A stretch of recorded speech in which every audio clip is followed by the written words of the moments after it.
actually a Fox Business article, U.S. watchdog to adopt new rule banning most foreclosures until 2022. And I talked about this in my webinar on the proposed moratorium from the CFPB. This is the Consumer Financial Protection Bureau. They proposed, but apparently now it's approved, or it's or they're finalizing. They use the word finalizing the rule, and what they are proposing or finalizing now is that that the foreclosure moratorium, and it's for all the servicers. So to understand what that means is, like Wells Fargo, Bank of America, all the major lenders have servicers that essentially manage all of their payments, I guess. So they send in the payments, and the servicer manages the payments and handles that. So essentially what's happening is the Consumer Financial Protection Bureau has issued to the servicers all across the country that manage all these payments from homeowners for these on behalf of the mortgage companies, that they postpone the foreclosure moratorium until December 31, 2021. Okay, so and if they're talking about doing three different things, and the three different things are: number one, they want to communicate better with a borrower. Number one. Number two, which is crazy, they want to communicate better. They want to be able to communicate with them.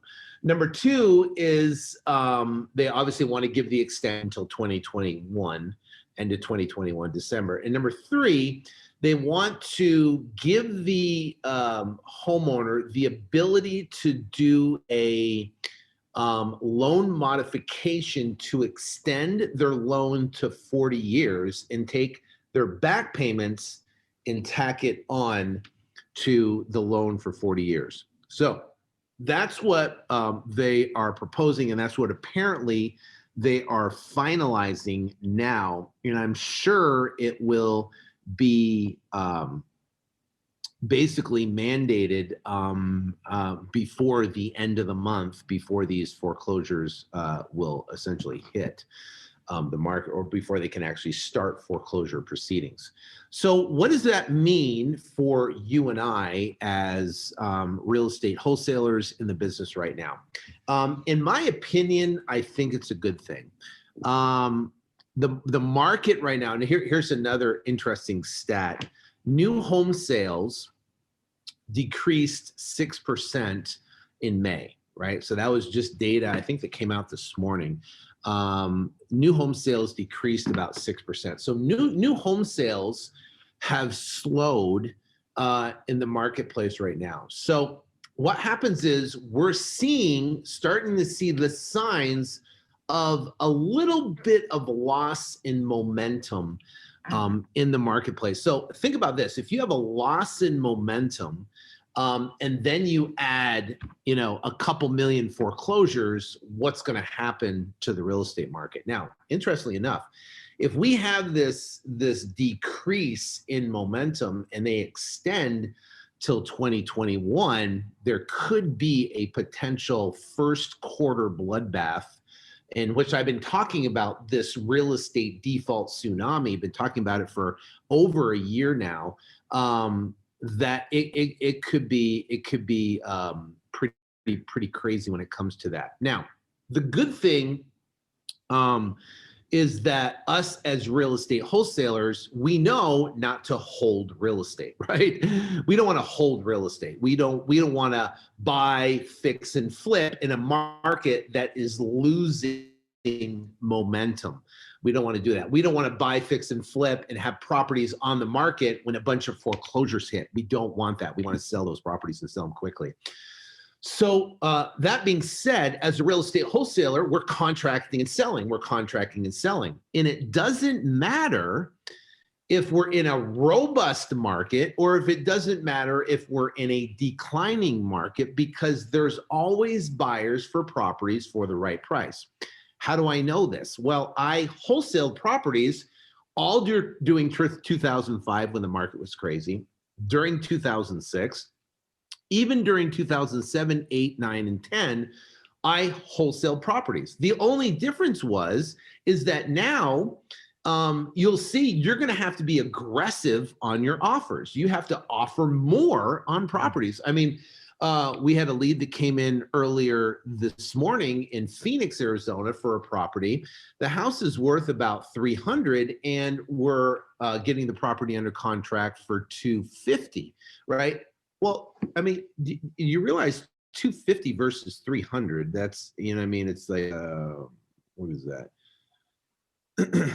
250 by, I mean, that's 83% of value. 83% of value we're contracting the property for in Phoenix, Arizona, 83%. So we know we can sell the property for about 93% of value in Phoenix, Arizona, because that's how crazy Phoenix, Arizona is right now. So, but what's going to happen is when the market shifts, the momentum stops, the foreclosure hits, instead of contracting at 83% in some of these hot markets across the country, you're going to be contracting properties at 30 and 40% of market value, 50% of market value. And there's going to be two major opportunities. One, a massive buying opportunity, right? Where you could build, especially, you know, if you understand seller financing and stuff like that. Because guess what? The market will come back. You know, the market essentially goes in cycles every 18 years. Well, we're on that point, right? So 2008, you know, 2008, you know, 18 plus years. It gives us to about, you know, 2026 or so. Well, we're in that range right now where 2021, 22, 23, where we could be in a cyclical part of the marketplace right now. So whether the starting point was 2006, 7, and 8, and, you know, 2000, you know, 21, 22, 23, that could be, that's a cycle of how the market kind of shifts. So what are we doing? Okay, what we're doing right now is we're hiring. We're looking for people. We're looking for people primarily local that can work in our office, to work with our team. We're looking for local. We're hiring because we want to. When we know that the phones are going to melt when the foreclosure tsunami is coming, we've been prepared for it. I've been teaching my team about how to work with foreclosures on a scale. So when the foreclosures hit, we want to be prepared because we know that, and we want to be ramped up. We want to be cash heavy, and we want to be able to crush it because we believe there's going to be a huge opportunity, because there's going to be a lot of sellers looking to sell. So when the foreclosure moratorium hits, what's going to happen? Or it's released, let's call it in December 31. Let's say January. They're going to start foreclosure proceedings. Now, foreclosure proceedings look like this. They get a notice and they have 90 days to essentially cure their mortgage. If they don't cure the mortgage, then they can essentially take that property to auction. They can auction off the property and they can recoup that property to pay off the debt, the mortgage debt. So they get about 90 days to come up with the total amount due. Now, if you look at an average home mortgage is about $1,500, right? And they haven't paid since, let's call it March or April of 2021, right? So we've got 12 months and we've got, you know, another probably 9 months. You know, so you've got, you know, 21 months at $1,500 times 21, you're talking about $31,000 in back payments that need to be made. So what they're going to do, I think, is they're going to give people, say, hey, listen, you got till December 31 to modify your loan with the bank. Now, there's a couple different things when you have to modify. You're going to have to prove that you are in certain distress. You're going to have to fill out a bunch of paperwork. You might have to have a higher interest rate. You may have to have higher payments. So there's a lot of things that go along and a lot of paperwork that has to happen to modify your underlying loan. They're not just going to do it for you. You're going to have to apply for it. So out of the, and now I believe there's about anywhere from 7 to 10 million people impacted right now. 7 to 10 million people out of the 300 million people in the United States, there's 7 to 10 million people impacted, meaning that they have a house and they're in foreclosure, they have a rental property, it's in that could be potentially in foreclosure in this forbearance, or that are 30, 60, 90 days late, 10 million. So out of 10 million, if you have half of the people, 5 million, modify, let's say you have 5 million left.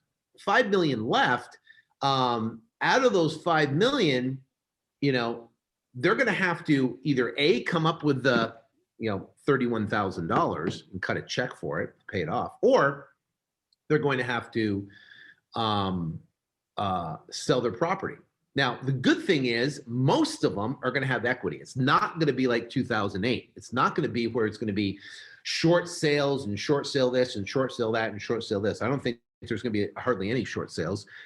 There might be a handful from people that bought recently, but not a lot. So you're not going to see a lot of short sales, but what we're going to see is people looking to sell, and they have a couple different choices when they want to sell. They can stick on the MLS, right? Or they can call someone like you and I. So I think we could be in the perfect position as a real estate wholesaler, as an investor, and have marketing strategically, like pay-per-click advertising, like direct mail campaigns, and like what I teach in the business, to get the inbound calls from sellers and be able to contract, get them signed, and be able to find buyers that will purchase. Now, we're going to see more hedge funds come out of the woodworks, and they're going to start purchasing properties.